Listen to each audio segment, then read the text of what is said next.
네, 성경 말씀은 요한복음 21장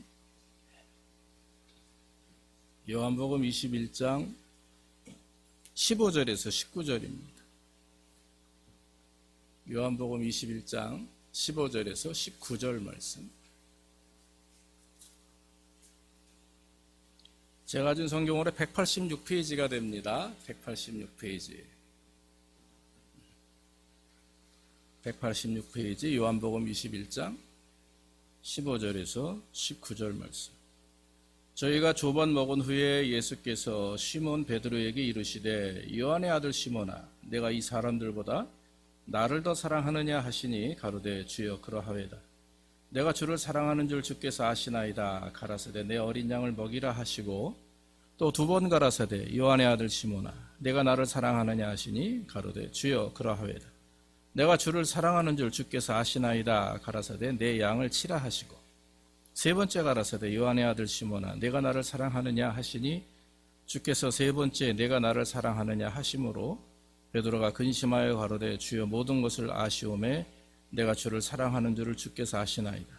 예수께서 가라사대 내 양을 먹이라.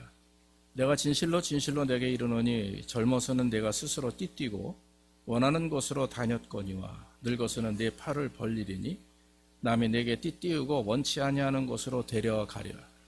이 말씀을 하심은 베드로가 어떠한 죽음을 하나님께 영광을 돌릴 것을 가리키심이로라. 이 말씀을 하시고 베드로에게 이르시되 나를 따르라 하시니. 아멘. 자, 오늘은 내가 나를 사랑하느냐, 오늘 베드로에게 말씀하신 그 예수님의 질문을 한번 묵상하기를 원합니다.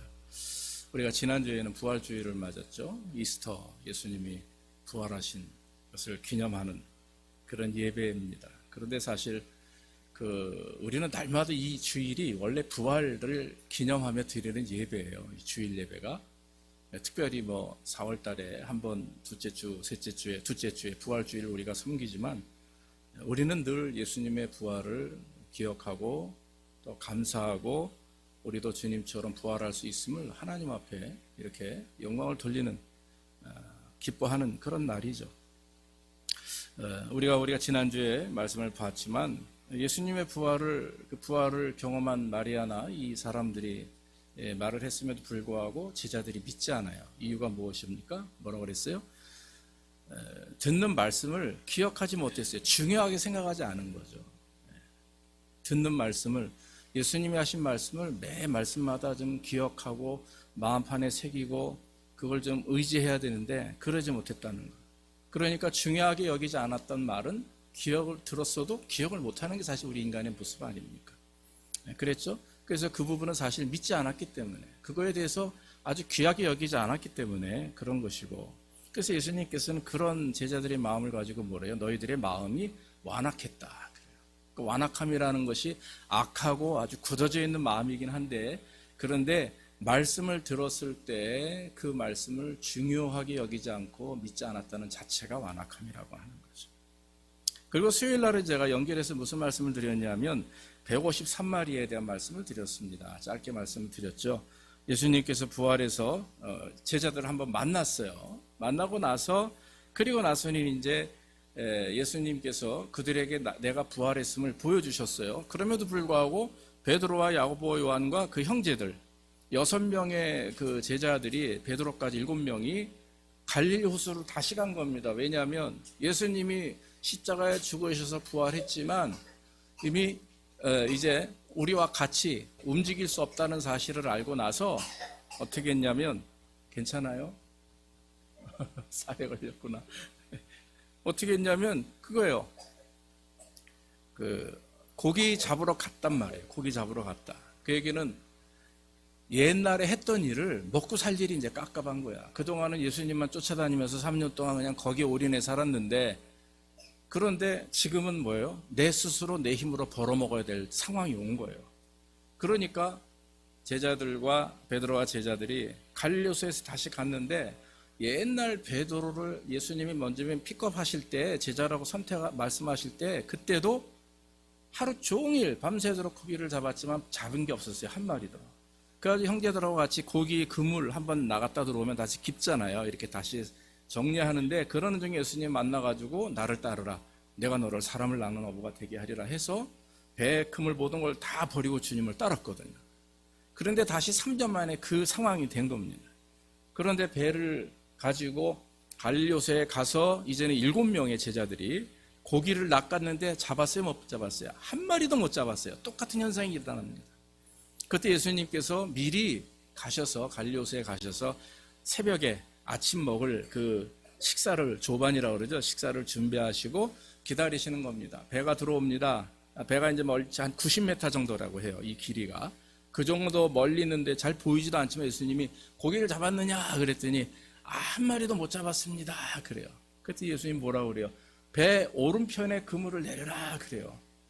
여러분 생각을 해보세요. 밤새도록 내가 고기를 잡았는데 배 있는 곳에서 오른쪽에 그물을 내리면 잡힐 것 같아요? 안 잡힐 것 같아요? 말도 안 되는 소리예요. 여태까지 하루 종일 밤새도록 수고했는데 오른쪽에 내린다고 고기가 잡힙니까? 신기한 건 베드로는 순종하는 데 있어서 이거예요. 순종하는 데. 그래서 여러분 순종만 하면 다 될 줄로 믿습니다. 순종했어요. 오른쪽에 넣었더니만 이걸 땡길 수가 없는, 너무 많이 잡혀서. 그래서 잡아서 세보니까 153마리라고 하는 거죠. 그래서 그 153마리를 다 잡아서 그거를 가지고 이제 셌죠. 그래서 성경에 보면 그 153마리 어떤 특별한 어떤 그런 뭐를 이렇게 상징적인 것을 나타내는 이유가 여러 가지 있지만 뭐 그렇게 지금 우리가 중요한 건 아니고, 예전에 이제 모나미 볼펜 여러분 그 사장이 신앙인이었었어요. 송 무슨 장로인데 이 사람이 이제 회사가 어려움을 경험하고, 그때 일본 회사들하고 굉장히 치열했죠. 우리나라의 그 당시 기술만 해도 볼펜 끝에 제가 어릴 때 공부할 때 그 동그란 볼펜 심 있죠. 동그란 거 구슬, 그걸 만드는 기술이 우리나라 별로 부족했었대요. 그게 굉장히 가장 중요한 기술인데 그것 때문에 이제 일본 애들한테 늘 당할 때예요. 수입하고 막 이럴 때 모나미에서 개발을 했는데 이게 잘 안 되니까 그가 일주일 동안 하나님 앞에 기도한 거죠. 그러면서 이 말씀을 묵상할 때 153이라고 하는 그 단어를 보고 하나님께서 나에게 이렇게 축복해 주실 것을 믿고 감사하면서 다시 사업을 했는데 잘 됐어요. 그래서 볼펜에 보면 모나미만 153이라고 써 있어요. 그럼 그 사람의 이제 처음에 신앙 고백인 거죠.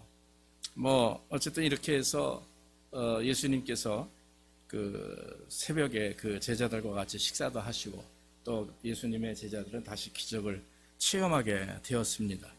자, 이제 이런 모든 것들이 이제 지난 다음에 여기서 이제 하는 말씀이 뭐냐면 예수님이 그 베드로에게 오셔가지고 위로하는 시간이 나옵니다. 요한의 아들 시몬이야, 네가 이 사람들보다 나를 더 사랑하느냐? 그렇게 질문을 해요. 요한의 아들 시몬아. 자, 베드로야, 네가 나를 사랑하느냐? 이렇게 질문한 게 아닙니다. 요한의 아들 시몬아, 네가 나를 사랑하느냐? 베드로란 이름이 지금 사라졌어요. 이유가 있습니다. 처음에 마태복음 16장 16절에 보면은 예수님께서 이제 그 제자들하고 길을 가시면서 물어보십니다. 제자들아, 사람들이 나를 누구라 하느냐? 그랬어요. 그래서 어떤 사람들은 뭐 엘리야 선지자 뭐 이런 말들을 많이 합니다. 그래, 그럼 너희는 나를 누구라고 하느냐? 그랬더니 베드로가 뭐라고 그랬어요? 주는 그리스도시요 살아계신 하나님의 아들입니다. 이렇게 대답을 했습니다. 그때 예수님이 하신 말씀이 내가 내게 이르노니 너는 베드로라. 이 반석 위에 내 교회를 세우리니 음부의 권세가 이기지 못하리라 그랬어요. 베드로라고 이름을 주셨고 그 베드로의 이름이 피터, 반석이다라고 하는 것을 말씀하셨죠. 그래서 이 반석 위에, 다시 말하면 베드로 너 위에 앞으로 교회를 세울 것이다 라고 하는 말씀을 하신 겁니다. 그래서 여러분 바요나 시몬이라고 하는, 바요나는 바돌로메라고 하면 돌로메의 아들이란 뜻이에요. 바라는 말이 아들이란 뜻인데 요한의 아들 시모나, 그런 뜻입니다. 바요나라고 하는 말이, 바요나 시모나 이런 말이. 그래서 결국 반석이라는. 근데 오늘 예수님께서 왜 베드로라고 말씀하지 않고 옛날 처음에 예수님을 만났을 때 예수님이 불렀던 그 바요나치 아버지로부터 받았던 이름, 왜 그 이름을 부르셨느냐? 그것은 지금 베드로의 정체성을 깨닫게 하시는 거예요. 그러니까 예수님을 바로 신앙 고백한 다음에 얻었던 베드로라고 하는 이름을 부른 것이 아닌 옛날 날 때부터 부모로부터 받았던, 즉 예수님을 만나면서 만날 때에 들었던 그 이름을 들음으로 인해서 무슨 생각을 했겠어요? 예수님은 그 베드로를 지금 사랑하시고 회복하시길 원하는 겁니다. 왜냐하면 예수님을 3번이나 부인했거든요. 부인해서 실망과 좌절 속에 살다가 시간을 보내다가 주님을 만났어요. 얼마나 주님 앞에 나갔지만, 여러분 어때요? 여러분들이 어떤 배신한 사람을 다시 만나게 된다면 그 앞에서 당당하게 나갈 수 있겠습니까? 안 그래요. 나에게 그렇게 3년 동안 은혜를 베풀고 나를 정말 그렇게 거두어 주셨던 분을 내가 배신했어요. 그러면 다시 가서 그 사람을 편안하게 만날 수 있냐 이거죠. 그렇지 않아요. 뒤로 물러서고 너무나 죄송스럽고 너무나 정말 그 앞에서 뭘 해야 될지 모든 쥐구멍이라도 찾을 것처럼 안타깝죠. 그런 베드로에게 옛날 이름을 부르면서 친근감과 한 가지 더, 너는 연약한 존재야. 너는 나약한 존재야. 나 없이는 너는 가능하지 못해. 불가능해. 라고 하는 것을 말씀하셨다라고 하는 것입니다. 그래서 여러분, 오늘 예수님께서 베드로에게 물어보시면서 뭐라고 질문하시냐면 3번에 너는 나를 사랑하느냐, 네가 나를 사랑하느냐 부르셨는데, 처음에 질문이 뭐냐면 이 사람들보다 더 나를 사랑하느냐 이거예요. 이 사람들보다 더 나를 사랑하느냐. 거기엔 2가지 의미가 있어요. 여러분 성경 말씀에 15절에 요한의 아들 시몬아, 내가 이 사람들보다 나를 더 사랑하느냐 그랬어요. 2가지.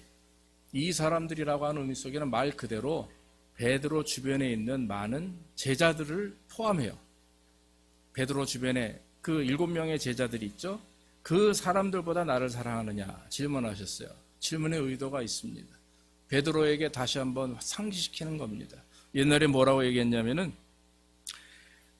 베드로가 마태복음 26장 33절에 다 주를 버릴지라도 나는 언제든지 주님을 버리지 않겠습니다.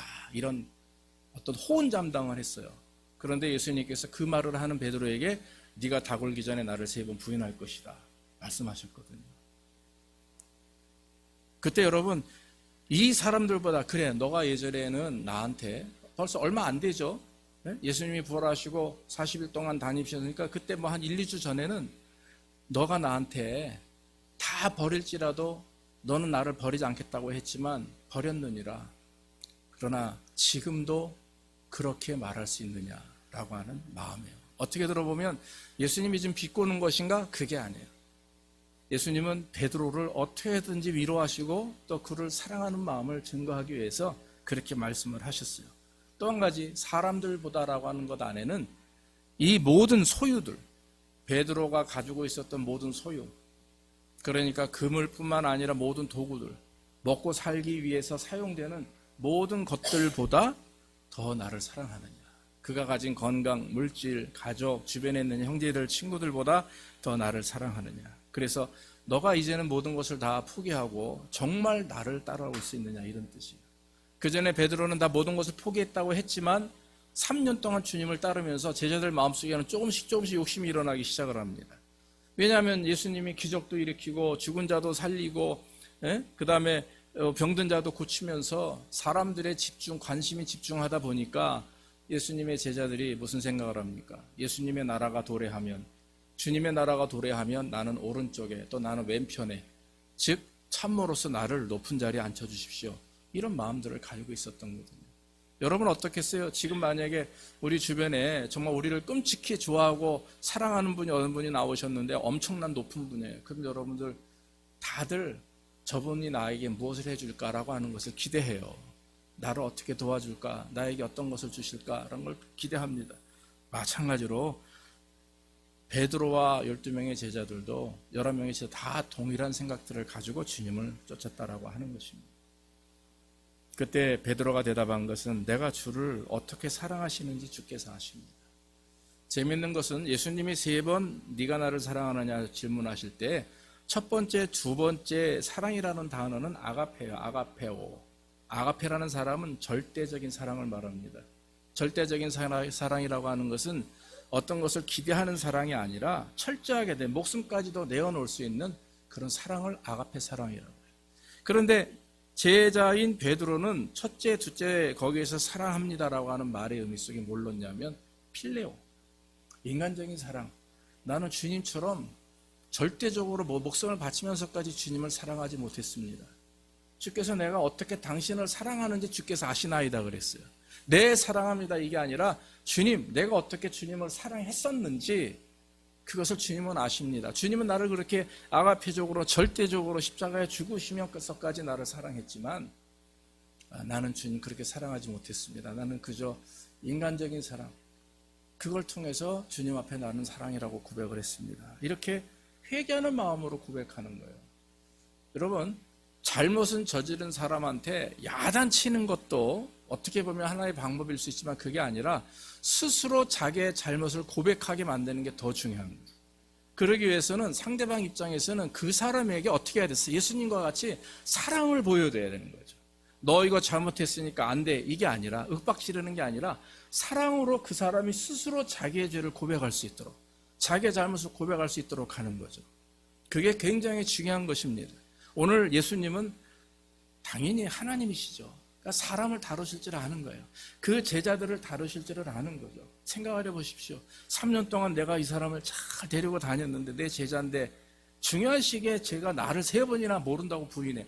마지막에는 화를 내요. 저주를 해요. 막 예수님을, 자기 선생님을, 자기가 따랐던 주님을.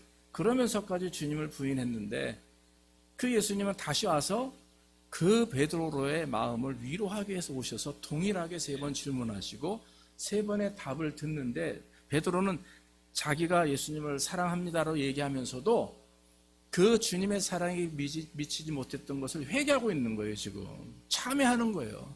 그런데 예수님은 그것을 받아들이면서도 계속해서 나는 너를 이렇게 사랑한다, 나는 너의 이렇게 아가페적으로 십자가에 죽을 정도로 너를 사랑한다라고 하는 말을 증감으로 베드로의 마음을 위로하셨다라고 하는 것이죠. 그때 예수님께서 내 양을 먹이라 그래요. 갑자기 대답이 이상한 말씀을 하죠. 내 양을 먹이라. 그 얘기 뭡니까? 앞으로 내가 너를 통해서 교회를 세울진데, 제자들을 통해서 앞으로 이 교회가 확장되고 하나님의 나라가 건설이 될 텐데, 그때 필요한 것은 내가 너를 사랑하는 것처럼 그런 사랑을 가지고 양들을 먹여라. 양이 뭡니까? 사람들이에요. 그리스도인들을 그렇게 관리하고 다스려라. 그런 말입니다. 두 번째 질문도 동일한 질문이에요. 근데 거기에는 이 사람들보다라고 하는 것이 빠졌어요.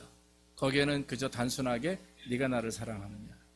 이건 뭐냐면 비교급이 아닙니다. 그럼 너는 나를 얼마큼 사랑하느냐 이거예요. 너는 나를 얼마큼 사랑하느냐.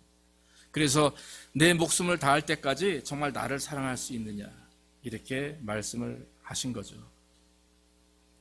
다른 사람들보다 더 사랑한다. 다른 사람이 다 주님을 버릴지라도 나는 주님을 버리지 않겠다라고 하는 질문에 그 베드로의 대답을 예수님은 위로하시고 치료하셨어요. 두 번째 질문은 그럼 너는 어떠냐? 너 자신은 정말 나를 얼마나 사랑하느냐? 그때 베드로는 동일하게 네, 제가 주님을 어떻게 사랑하시는지 주께서 아십니다. 그때도 동일하게 필레오로 대답을 한 겁니다. 내 양을 치라 말씀하셨습니다. 치라는 말과 먹이라는 말을 한국말로 좀 차이가 있지 의미는 같아요. 그러나 여러분 먹이다라는 것은 feeding이죠. 치라는 케어링입니다. 그러니까 말씀을 먹여야 되고 또 목양을 해야 됩니다. 그래서 그 성도들을 잘 하나님 앞으로 인도해야 돼요. 인도하기 위해서는 말씀을 가르쳐야 되고 먹여야 되는 거죠. 이제 그러한 어떤 사역자의 하나님의 종의 모습을 말씀하고 있는 것입니다. 그 당시 여러분 초대교회 성도들이 굉장히 고통 중에 있었습니다. 지금 우리 교회들이 어려움을 당한다라고 하는 말은 그냥 그때에 비하면 이거는 우리가 거기에 감히 이렇게 가까이 갈 수도 없는 거죠. 우리가 지금 예수 믿는 이유 때문에 감옥에 갇힙니까? 핍박받습니까? 우리가 뭐 사형을 당합니까? 뭐 십자가에서 뭐 못을 박아 죽입니까? 사형 방법이 그 당시에는 우리가 입에 담을 수 없는 끓는 기름에 사람을 넣는다든지 네 마리 말이 사람을 사지로 찢긴다든지 옛날에 우리가 우리나라에도 옛날에 그런 형벌이 많이 있었지만 가장 고통스러운 게 십자가형이라고 그래요. 모든 형벌보다도 가장 고통스러운, 그래서 정치범 아니면 종교범만 십자가 매달아 죽인다고 하죠. 근데 그런 어려움을 경험하면서도 그 많은 그 그리스도인들이, 그 당시 초대교회 성도들도 예수님처럼 십자가에 달려서 죽임을 당한 사람이 많아요. 네로 황제 같은 사람이 그리스도인들을 잡아가지고 그 대로 옆에 막 5m 이상 되는 그 십자가 나무 위에다가 사람을 박아서 죽은 시체를 달아놓고 말리는 거예요, 말려. 사람들이 그걸 보고 그리스도인들이 경각심을 가지고, 아, 내가 예수 믿는 거가 이렇게 발각되면 저렇게 죽음을 당하는구나. 그런 걸 보여줬다라고 하는 거죠. 그런데 그 당시엔 그런 핍박이 있었죠. 이단이 있었습니다. 거짓 교사가 있었습니다. 로마 문화의 이방신들이 있었어요. 그래서 초대교회는 한마디로 말하면 정말 동서남북으로 뺑 둘러서 악한 세력들과 이런 문제들로 인해서 고통을 당하고 있을 때였었어요. 그럼에도 불구하고 오히려 지금보다 그들은 더 천국을 소망했고, 지금보다 더 하나님을 의지했고, 지금보다 더 주님이라면 모든 것 목숨까지도 내어놓을 수 있는 결심들이 섰다라고 하는 것이죠. 그런 영혼들을 이 순회 사도들, 베드로와 바울과 이런 사도들이 돌아다니면서 각 교회를 신방하면서 탐방하면서 그들에게 말씀을 증거했다라고 하는 것입니다. 그러니까 여러분, 얼마나 그들의 마음이 철저하고 처절했겠어요. 얼마나 갈급했겠어요. 지금같이 매주 저와 여러분들이 교제하고 말씀을 나누고 있지만, 또 수요일이고 뭐 새벽이고 우리는 일주일에 한 번씩, 주일에 매일 한 번 만나지 않습니까? 그런데 그 당시 이 성도들은 그게 아닙니다. 매일 만나는 게 아니었었어요. 순회 사도들이 올 때 만났고, 또 그 이후에 장로들이나 집사들이 교회를 관리하긴 했지만 참 말씀을 듣는 것이 쉬운 일이 아니었습니다. 그러나 최선을 다해서 주님을 의지했다라고 하는 것이죠. 마지막으로 예수님께서 하신 질문은, 요한의 아들 시몬아, 내가 나를 사랑하느냐? 똑같이 또 질문하십니다. 첫 번째, 두 번째 질문은 네가 나를 사랑하느냐 할 때는 아가페를 사용하셨어요. 네가 정말 절대적인 사랑을 나에게 보였느냐? 그게 아닙니다. 그런데 마지막에는 이제 동일하게 베드로랑 똑같은 사랑이란 단어를 필레오로 사용하는 거예요. 네가 나를 사랑하느냐? 그때 또 베드로가 대답하죠. 내가 어떻게 주님을 사랑했는지 주님은 아십니다. 똑같이 필레오로 대답을 하십니다. 이건 뭡니까? 눈높이 사랑을 말씀하십니다. 베드로의 눈에 자기 자신을 낮추시는 거죠. 여러분, 어른은 무엇이냐면, 어른과 아이의 차이는 달라요. 아시죠? 그리고 철이 든 사람과 철이 안 든 사람과의 차이는 달라요. 무슨 말인지 아시죠? 그래서 어느 정도 나름대로 하나님 앞에 온전히 선 사람들과 그렇지 못한 사람들은 차이가 있습니다. 중요한 거는 어른은 아이의 눈에 맞출 줄 알아야 되고, 철이 든 사람은 철이 안 든 사람의 그 눈에 맞춰야 됩니다. 그게 얼마나 중요한지 몰라요. 제가 지금도 잊지 않는 한 분이 계신데, 많은 분들 중에 미국 신학교 다닐 때 쿠켄달이라고 하는 독일 교수가 한 분 계셨는데, 히브리어 교수였었어요. 신학교 때 히브리어를 배웠지만 한국말로 배웠죠. 그런데 미국 와가지고 영어로 히브리어를 배우니까 영어도 안 되는데 히브리어는 더 안 되는 거예요. 아예 뭔 말인지 못 알아듣겠어요. 한국에서 공부해서 전 지금도 알파벳을 외웁니다. 알레벳 뭐 이렇게 해가지고 알파벳을 외우지만 그건 관계없어요. 그건 여러분 ABCD 알파벳 외운다고 영어 잘하는 건 아니잖아요. 아무것도 안 돼요. 근데 도저히 안 되는 거예요. 그래가지고 내가 이렇게 막 그냥 수업 시간에 고개를 숙이고 너무 괴로운 거예요, 제가. 그러고 있는데 갑자기 수업을 하다가 스탑 하시더니만 공부하라고 그러는데 나한테 오시는 거예요. 그때 뭐 한 80여 명 이렇게 모여서 공부를 하는데 나한테 오시더니 무릎을 꿇어요. 반 무릎을 꿇고 내 책상의 앞에서 이렇게 나를 쳐다보시는 거예요. 너 뭐가 문제야? 왜 이렇게 힘들어해? 이러는 거예요. 근데 그 모습이 지금도 눈에 선해요. 그분의 한마디에 제가 새 힘을 얻더라고요. 저도 모르게. 그때부터 이거 도저히 모르겠습니다. 그럼 뭐가 어느 부분이 몰라? 예, 이거 모르겠습니다. 그랬더니 그 앞에서 저를 한 20분 동안 가르쳤어요. 개인적으로. 하나하나. 야, 그때 감동이 지금도 등이 오싹해요. 소름이 돋을 정도로. 근데 그분 돌아가셨어요. 뭐 한 2년 전에, 코비드 전에 돌아가셨다고 제가 얼스킨이라는 학교에서 이렇게 받았는데, 그래요. 그런 걸 보면서, 아, 정말, 그래, 눈높이를 낮추는 것. 상대방의 입장을 생각하고, 상대방의 연약함을 기억하고, 그리고 상대방의 실수를 그걸 가지고 야단치는 게 아니라 인정하면서 내가 그의 눈과 맞춰주는 것이 이렇게 중요하구나. 얼마나 귀한지 모릅니다. 근데 예수님은 그걸 실천하신 분입니다. 뭐라고 그러셨어요? 내가 여기에 온 것은 너희를 섬기러 왔다. 내가 섬김을 받으려 온 것이 아니다.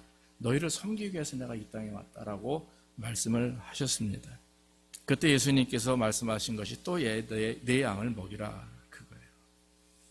네가 앞으로 성도들을 사랑하고 가족을 사랑하고 교회를 사랑하고 사람들을 사랑할 때 내 눈높이를 낮추어서 상대방의 눈높이와 같이 그 사람들을 이해하고 포용하고 받아들이고 용서하면서 그들을 주께로 인도하라.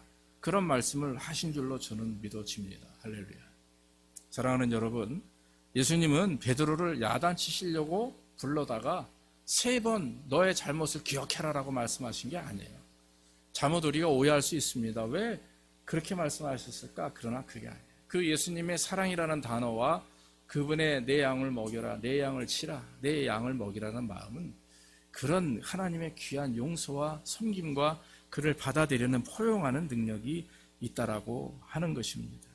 그러므로 베드로가 3번 예수님을 부인했지만 예수님께서는 3번 오히려 네가 나를 사랑하느냐 질문을 하시면서 베드로의 그 사랑을 다시 한번 확인하고 베드로가 예수님을 사랑했던 것이 부족했었음을 스스로 경험하게 하시면서 앞으로 그 사랑을 가지고 많은 그런 맡겨진 양들을 주님 앞에 인도하는 그런 주의 종으로서의 삶을 살도록 예수님께서 말씀하신 것입니다. 그래서 예수님께서 이런 질문을 하신 것은 베드로의 마음을 회복하는 거예요. 그리스도에 대한 사랑을 다시 한번 확인시키는 겁니다. 여러분, 우리가 사실 사랑한다 하지만 사람 관계든 아니면 어떤 모든 인간관계가 마찬가지입니다. 사랑이 없으면 울리는 꽹과리와 같다고 그랬어요. 사람의 방언을 하고 선세의 말을 하고 내가 아무리 예수님에 대해서 얘기하고 내가 하나님을 증거해도 내 삶 전체 자체가 사랑이 빠져나오면 껍데기, 꽹과리라는 말이 있죠. 꽹과리, 울리는 꽹과리. 네, 속이 비어있지 않습니까? 꽹과리는 둥그래가지고 비어있죠. 빈 깡통소리라고 그래요. 네, 그것은 빈 깡통소리입니다. 아무리 우리가 입으로 주님을 말하지만 삶 속에서 사랑이 없으면 우리는 한마디로 말하면 울리는 빈 깡통소리와도 못합니다. 그래서 예수님께서 3번의 사랑하느냐는 질문은 무엇보다도 사랑이 제일이라고 하는 사실을 깨닫게 하시는 거예요. 그래서 여러분, 우리가 하나님과의 관계 속에서 또 교회 안에서 또한 가정과 또 우리가 있는 사회나 공동체 안에서 가장 중요한 것은 사랑입니다. 사랑이 빠지면 아무것도 할 수가 없는 거죠. 우리가 삶의 문제를 경험하는 것, 또 나아가 인간관계라든지 또 여러분들 저희가 있는 곳에서 경험할 때 가장 핵심이 무엇이냐 한번 돌아보십시오. 분명히 그게 사랑인 줄로 믿습니다. 18절 말씀 보면 예수님께서 베드로에게 이렇게 말씀하세요. 내가 진실로 진실로 내가 이르노니 젊어서는 내가 스스로 띠띠고 원하는 곳으로 다녔거니와 늙어서는 내 팔을 벌리더니 남이 내게 띠띠우고 원치 않냐 하는 곳으로 데려가리라 그랬어요. 그거 뭡니까? 복음을 증거하며 당하게 되는 고난과 환난을 의미하는 것입니다. 지금까지 예수님을 만나고 부활의 예수님을 체험하기 전에는 자기 마음대로 살았어요. 우리도 마찬가지입니다. 예수를 만나기 전에 우리 마음대로 삽니다. 그런데 종교 신앙생활을 하고 예수님을 만난 다음에는 우리가 뭔가 선함이 뭔지 또 옳게 행함이 뭔지 진리가 뭔지 알기 때문에 우리는 그것을 그대로 실천하며 살아야 돼요. 그것이 실천되지 않으면 그건 신앙이 아닙니다. 그러므로 여러분, 저와 여러분들이 오늘 예수님께서 우리에게 말씀하신 사랑, 섬김, 또 나아가서 혹시라도 앞으로 미래에 우리가 환난과 어려움을 경험해도 우리는 그리스도인이에요. 그리스도인은 말 그대로 그리스도를 따르는 삶을 사는 사람들입니다. 그렇기 때문에 여러분, 어떤 일이 있더라도 고통스러운 일이 있더라도 믿음으로 잘 견디고 세상적이고 세속적인 결정이 아닌 하나님이 원하시는 말씀 안에서 잘 분별하시고 순종해서 저와 여러분들이 오늘 정말 우리의 삶 가운데 무엇이 부족한지 한번 돌아보고 주님을 향한 사랑과 또 주님을 향한 우리의 열정이 부족함을 하며 회개하면서 또 하나님 앞에 영광 돌리고 부활의 주님을 찬양하는 귀한 삶이 되기를 주의 이름으로 축원합니다. 기도하겠습니다.